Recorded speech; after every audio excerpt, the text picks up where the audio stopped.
वंचित बहुजन आघाडीचे युवा आयकॉन सुजातजी आंबेडकर हे आज रिसोड तालुक्याच्या दौऱ्यावर होते।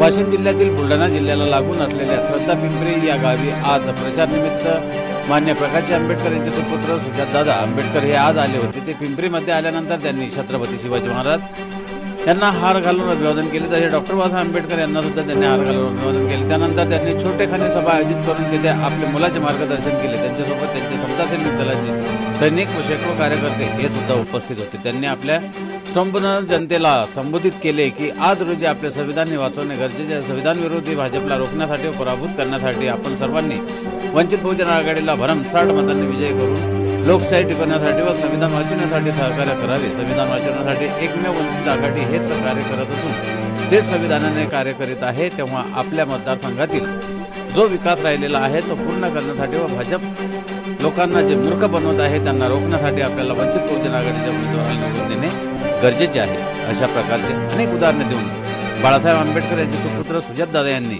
आपले विचार मांडले व ती आज त्यांच्या कार्यकर्त्यांसहित रिसोड तालुक्याच्या दौऱ्यावर होते।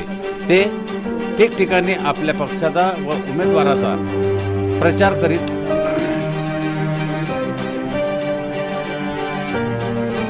आहेत। एक उगवत नेतृत्व सुजातदादा आंबेडकर हे युवकांचे SC ST OBC मायनॉरिटी या सर्व लोकांच्या गळ्यातील तावीज बनले आहेत। प्रदीप कोळके IB7 न्यूज तालुका प्रतिनिधी मेकर बुलढाणा। आपल्या सर्वांना माहिती आहे की आपल्या सर्वांसमोर आता एक 20-25 दिवसावरती लोकसभाची निवडणूक आपल्या सर्वांसमोर आली आहे आणि ही निवडणूक अतिशय महत्वाची अशी मी मानतो आणि ती दोन गोष्टींसाठी महत्वाची।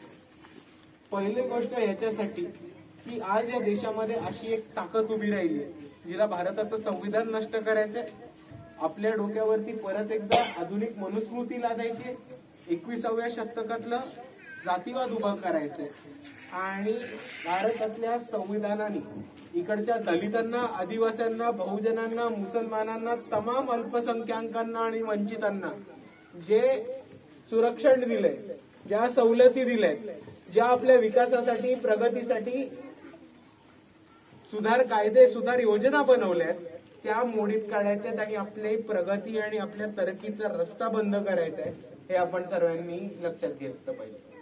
आणि याच परिस्थितीमध्ये आपल्या सर्वांना अशा उमेदवारांना निवडून द्यायचंय जे खऱ्या अर्थाने एक आपल्या मतदारसंघामध्ये भाजपला खरंच हरवू शकतात आणि